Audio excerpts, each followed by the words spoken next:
Azizlar, dasturimiz davom etadi va sizga yaxshi yangiligimiz bor. Demak, Kosmos agentligi Yaponiyada sun'iy yo'ldosh yasaydigan 7 nafar magistrant uchun grant e'lon qildi. G'olib bo'lgan yoshlar 2 yil davomida Yaponiyada kosmik apparatlarni loyihalash, yig'ish, sinovdan o'tkazish yo'nalishida o'qish imkoniyatini qo'lga kiritishadi. Hozir qiziqib qolgan bo'lsangiz kerak, aynan batafsil ma'lumotlarni olish uchun biz studiyamizga O'zbek kosmos agentligi axborot xizmati rahbari Nodirbek Muqimov hamda agentlikning bo'lim boshlig'i Humoyun Rahmonovlarni taklif qildik. Assalomu alaykum. Assalomu alaykum. Xayrli bo'lsin. Xush kelibsizlar. Assalomu alaykum. Xush kelibsizlar. Kayfiyatlar yaxshimi? Rahmat. Erta tongdan qiynamadikmi sizlarni? Yo'q. Hozir ko'rsatuvimiz davomida suhbatda parvoz haqida gapirib o'tdik. Endi parvoz haqida gap ketganda bolaligimizdan hammamiz samolarga, keyin esa fazolarga parvoz qilishni orzu qilganmiz. Kosmos so'zi bizga begona emas. Kosmonavt bo'laman degan bolachalar ko'p bo'ladi albatta. Hamma intilgan bu narsaga va mana bizni yoshlarimiz, jonajon diyorimizning farzandlari mana shunday katta yutuqlarni, bizni fazoga chiqish, yana bir fikr ojizimcha bilamanki, fazoga sun'iy yo'ldosh uchirish har bir davlatni bir ustuvor vazifalaridan biri hisoblanadi, to'g'rimi? Shunga ham yaqinlashyapmiz nazarimda. Nima deysizlar? Albatta. Shu haqda ozgina. Avvalambor assalomu alaykum. Barchaga yana bir tong xayrli bo'lsin. Taklif qilganingiz uchun juda ham xursandmiz. Juda ham to'g'ri ta'kidladingiz. Barchamiz yoshligimizdan o'sha fazogir bo'lishni orzu qilganmiz. Ota-bobolarimiz ham yulduzlarga intilib yashashgan, ularni o'rganish, tadqiq qilish.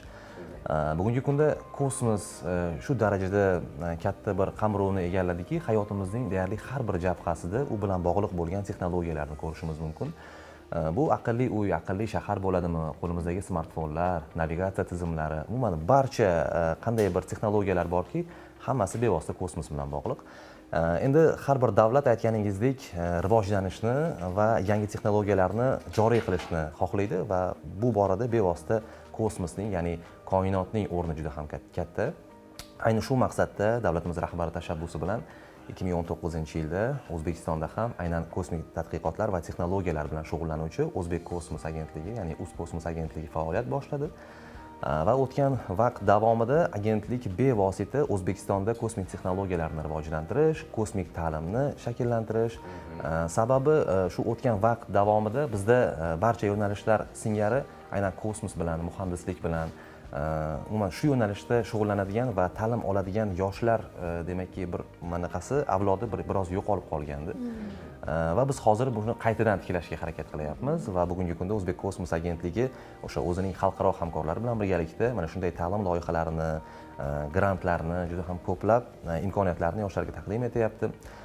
O'sha bugungi kunda O'zbek kosmos agentligi bevosita o'sha mamlakatga foydasi tegadigan amaliyotdan o'z faoliyatini boshlagan. Mana hozir sizlarda ham savol bo'lishi mumkin. Juda ham ko'plab suhbatlarga borganimizda O'zbekiston qachon o'zining sun'iy yo'ldoshini uchiradi? Qachon bizda ham albatta qachon bizda ham mana shu tarixiy voqea sodir bo'ladi? Qachon bizning ham o'zbek fazogirimiz koinotga chiqadi, faxrlanamiz degan bir ko'p so'rashadi. Bizdan albatta biz ham buni xohlaymiz va qo'rqmasdan aytishimiz mumkinki, O'zbekiston bunday amaliyotlarni bajarishga bemalol imkoniyati yetadi. Faqatgina biz bir narsani o'ylagandikki, agarda o'sha faoliyat boshlagan yildan biz agarda dastavval sun'iy yo'ldoshni koinotga olib chiqadigan bo'lsak, sun'iy yo'ldoshdan oladigan ma'lumotlarimizni biz qaysi sohalarga joriy qilamiz degan savol bo'lgandi bizda. Sababi bu soha yangi, hali o'rganilmagan va O'zbekistonda qo'llaydigan bozor yo'q edi. Va O'zbek kosmos agentligi bugungi kunda o'sha davlat kosmik monitoringi degan bir unikal loyihani ishlab chiqdi. Unga ko'ra juda ham ko'plab tarmoqlar, ya'ni o'sha ekologiya, geologiya, suv munosabatlari, o'rmon xo'jaligi, qishloq xo'jaligi kabi yo'nalishlarda noyob bo'lgan, ya'ni o'sha sun'iy yo'ldoshlardan olingan suratlarni sun'iy intellekt, axborot texnologiyalarini qo'llagan holda qayta ishlash orqali avval inson qo'li bilan taxminiy statistika asosida yuritilgan ma'lumotlarni bugun aniqlikdagi o'sha eng sifatli aniqlikdagi ma'lumotlar orqali taqdim etib kelyapmiz. Shu bilan birgalikda bevosita o'sha g'arb davlatlaridan boshlab o'sha dunyodagi eng yirik kosmik agentliklar, qo'mitalar, tashkilotlar, xususiy kompaniyalar bilan bugungi kunda O'zbek kosmos agentligining aloqalari bor. Hamkorlarimiz, universitetlar bilan bevosita hamkorligimiz bor va shu yo'nalishda bugungi kunda agentlik faoliyat olib boryapti va siz yuqorida aytib o'tgan grant bo'yicha ham bu juda ham tarixiy voqea. Batafsil gapirib bersangiz. Batafsil avvalambor tashakkur takliflaring uchun. grant masalasiga to'xtaladigan bo'lsak, bu grant O'zbek kosmos agentligi tomonidan va Raqamli texnologiyalar vazirligi tomonidan e'lon qilindi. Bu grantni birinchi o'rinda biz tushunishimiz kerakki, yuqorida aytib o'tilgan savolga javob. Ya'ni O'zbekiston Respublikasini o'zini milliy sun'iy yo'ldoshini chiqarish masalasi davlat uchun aytib o'tganingizdek ustuvor vazifalardan bittasi hisoblanadi. Va bu yo'nalishda 2019-yilda O'zbek kosmos agentligi tashkil topgandan so'ng oldimizda ko'p vazifalar turgan va bu vazifalardan bittasi O'zbekiston Respublikasi kosmik sohasidagi kadrlar salohiyati. Ya'ni 30 yil davomida tasavvur qiling, bu sohaga hech kim e'tibor bermagan. Ya'ni bu sohada yetuk mutaxassislar bo'lmagan. Shuni hisobga olgan holda biz O'zbek kosmos agentligi tomonidan Yaponiya bilan hamkorlikda shu grant masalasini o'rtaga olib chiqdik. Davlatimiz rahbari tomonidan bu ma'qullandi va farmoyishlariga qo'shildi. 155-sonli farmoyishlariga qo'shildi. Bunda qisqacha qilib aytadigan bo'lsak, bu Kyushu instituti yoshlarimizni 2 yil davomida magistratura yo'nalishi bo'yicha o'qitiladi. Ular oddiy magistraturaga o'xshamaydi. Shuni tushunishimiz kerak. Ular borgan hollaridayoq darrov xalatlarni kiyib laboratoriyalarda O'zbekiston milliy sun'iy yo'ldoshini ishlab chiqishni boshlashadi. 2 yil davomida bu sun'iy yo'ldosh ishlab chiqilib, orbitaga olib chiqiladi. Ya'ni bu yoshlarimiz ketgan komanda O'zbekiston Respublikasi uchun birinchi O'zbekiston milliy komandasi bo'lishadi. Qoyil, yana bir savol qiziqtiryapti. Nima uchun aynan 7 nafar talaba? Nega 10 ta emas? Nega balki 5 ta emas? Yoki 7 raqami chiroyli bo'lgani uchun? Yo'q, bu juda to'g'ri savol. Bizga ham shu savollarni juda ko'p yoshlarimiz berishyapti. Bu Kyushu instituti tomonidan qo'yilgan talablar. Ya'ni Kyushu instituti hozirda O'zbek kosmos agentligining rasmiy saytlarida va boshqa saytlarimizda e'lon qilingan va bu havolalar orqali kirib, ular ariza qoldirishlari mumkin. U yerda nizom keltirilgan. Nizom bilan yaxshi tanishib chiqishsa, tanlov jarayonini Yaponiya instituti tomonidan amalga oshiriladi. Ya'ni biz aralashmaymiz. Shaffoflik va inson faktori bo'lmasligi uchun biz Kyushu instituti tomoniga topshirganmiz. Ya'ni ular qabul qilib olishadi. Hamma hujjatlar bilan tanishib chiqib, o'zlari e'lon berishadi.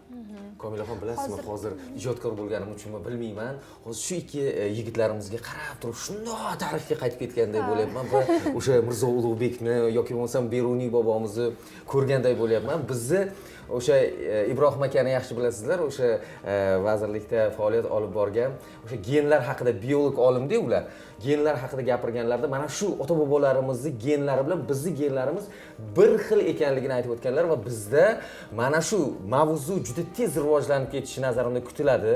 Bizni fazogirlarimiz tez yetishib chiqishadi va bizni sun'iy yo'ldoshimiz ham tez orada bizni koinotda aylanib yuradi atrofimizda. Yaxshi niyat qilamiz. Hozir havas qilayotganlar juda ham ko'p, ularni eshitib, men ham ishtirok etay deb aytib o'tganingizdek, hozir talablarni e'lon qilinadi deyapsiz. Qachon, qanday talablar degan savollar baribir tug'iladi. Bu juda oddiy. Talablarda hozir ham aytib o'tishim mumkin. Birinchi o'rinda texnik yo'nalishlarga taalluqli bakalavr diplomi. Hozirgi bizni ko'rib turgan bitiruvchi yoshlarimiz aytishi mumkin, men hali 4-kursman, bitirganim yo'q. Nima qilishim mumkin?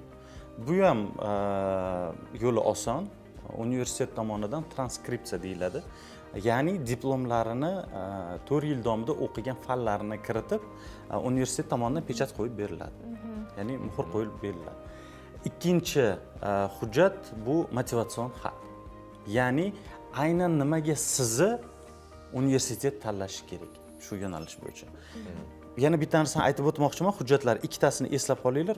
Yana bitta narsa, universitet bu Kyushu instituti oddiy universitetlarga o'xshamaydi. Shuni tushunib olishimiz kerak. Bu juda katta tadqiqot markazi. Ya'ni universitetlarga o'xshab 5000 ta, 6000 ta odam chiqarishmaydi. Yiliga maksimal 40 nafar 50 nafar inson o'qib chiqadi xolos. Ya'ni shu institutda davlatlar bilan ishlaydi. Oddiy odam borib magistraturaga topshirsa, uni kirish ehtimoli juda past. Ular faqat davlatlar bilan shartnoma asosida davlatlarning komandasini ular yetishtirib chiqaradi. Ya'ni har bitta davlat shu institutga o'xshagan institutlar bilan hamkorlikda o'zlarini kelajakdagi sun'iy yo'ldosh ishlab chiqarish komandalarini tarbiyalashadi. Ular tarbiyalab berishadi. Ya'ni bu komanda 7 kishi deb o'tdingiz, 7 kishini har bittasini o'zini yo'nalishi bo'ladi. Kimdir elektronchik bo'ladi, kimdir mexanika injiniring, software injiniring bo'yicha bular hammasi bitta komanda bo'lib o'zini yo'nalishiga javob beradi va O'zbekistonga qaytib kelgandan so'ng ishlab chiqarishni yo'lga qo'yishadi. O'zbekiston sun'iy yo'ldosh. Chunki bir dona sun'iy yo'ldoshdan O'zbekiston manfaati uchun juda katta foyda bo'lmaydi. Shuni tushunishimiz kerak. Davlatlar tomonidan, rivojlangan davlatlar tomonidan, mana hozirda yaqinda menimcha hammamiz eshitdik, Turkiya Respublikasi tomonidan Farg'oniy nomli gruppa sun'iy yo'ldoshlari uchirilishni boshladi. Ya'ni biz ham komandamiz qaytib kelganlaridan so'ng O'zbekiston milliy gruppasini uchirishga bel bog'laganmiz. Ya'ni bular o'sha birlashib, ular shu nima deydi, loyihani amalga oshirishadi. Uchinchi dokumentimiz adashib ketmadilaring degan umiddaman. Birinchisi bakalavr diplomi yoki transkripsiyasi, motivatsion xat va IELTS yoki TOEFL sertifikati. Ya'ni 6,5 IELTS sertifikatiga, 80 va 90 balldan past bo'lmagan TOEFL sertifikatiga. Bu nima uchun keltirilgan? Ko'pchilik aytishi mumkin, men xorijiy universitetni filiallarida o'qiyman deb. Xorijiy universitetlarning filiallarida agar o'qishsa, ingliz tilida o'qishsa, ularga IELTS sertifikati kerak bo'lmaydi. Shuni ham aytib o'tishim kerak, chunki juda ko'p savollar tushdi. Westminsterda o'quvchilar va QUT, INHA va boshqa xorijiy tillarda o'quvchi institut talabalari so'rashdi, ulardan sertifikat talab qilinmaydi. Va oxirgisi menimcha eng muhimlaridan bittasi, bu shart emas, lekin aytib o'tishim kerak, rekomendatsion xat. Ya'ni bu ustozlaridan yoki o'zlari ishlayotgan joyni rahbarlaridan yoki o'zlarini professorlari tomonidan berilgan tavsiyanoma. Ya'ni yaponiyalik bizni yaqindan hamkorimiz aytib o'tdilar, ko'proq rahbardan ko'ra professorlardan olingan tavsiyanoma xat ulug'roq turadi. Shatda biz tushundik, biz o'zbeklarda ham bor, ustoz otangdek ulug'. Otangdan ulug' olding. Menimcha juda ham bir batafsil ma'lumot berib o'tdilar. Umuman matematika bilasiz, mana shu fanlar aniq fanlarda. Texnika ham xuddi shunday va shunga yarasha javoblarni hozir qabul qildik. Agar aziz tomoshabinlarimiz, qanaqadir ayniqsa talabalar, xohishi bo'lganlar Yaponiyada o'qishni yana savolinglar bo'lsa aytasizlar, biz yana bir bor suhbatga ham chaqiraveramiz, lekin qo'shimcha qilmaysizmi? Hammasi to'liq bo'ldi nazarimda. Endi qo'shimcha qilmoqchiman, bevosita o'sha kosmik ta'lim yo'nalishida. Bu hozir yoshlarga berilayotgan bir katta imkoniyatdan biri. Bundan unumli foydalanish kerak. Sababi bizda iqtidorli yoshlar juda ham ko'p. Bugungi kunda aynan shu IT yo'nalishida, axborot texnologiyalari, sun'iy intellekt yo'nalishlarida foydalanish kerak. Bu yerda ulardan hech qanday ortiqcha bir og'irlik talab etilmaydi. Faqatgina o'zlarining ma'lumotlarini taqdim etsalar bo'lgan. Shu bilan birgalikda O'zbek kosmos agentligi bevosita shu yoshlar bilan ishlash, kosmik ta'limni yo'lga qo'yish bo'yicha bugungi kunda o'sha mini sun'iy yo'ldoshlarni bevosita o'sha maktab o'quvchilari va universitet talabalari o'zlari qo'llari bilan yasab, ya'ni o'sha bizda konsert degan bir loyiha bor. O'sha konsert bu o'sha konserva idishi hajmidagi, demak, sun'iy yo'ldoshni o'zlari o'z qo'llari bilan yasab, buni o'sha 1000 metr 1000 metr balandlikgacha o'zlari 3000 metrgacha 3000 metrgacha dron yordamida olib chiqib, havo harorati, havo bosimini bevosita kuzatishyapti. Biz ochiq poligonlarda, shu aerodromlarda mana shu amaliyotlarni bajaryapmiz. Shu bilan birgalikda o'sha xalqaro NASA agentligi bilan birga O'zbek kosmos agentligi mana 3 yildirki Toshkentda juda ham katta hakaton tadbirini o'tkazyapti. Minglab, yuzlab yoshlar bu hakatonda ishtirok etishyapti. Ular o'zlarini o'sha xalqaro kosmik muammolarga bo'lgan yechimlarni taqdim etishyapti. Bu ham bevosita O'zbekistonda shu kosmik ta'limni rivojlantirishga hissa qo'shyapti va shu o'rinda ota-onalardan ham iltimos qilgan bo'lardik.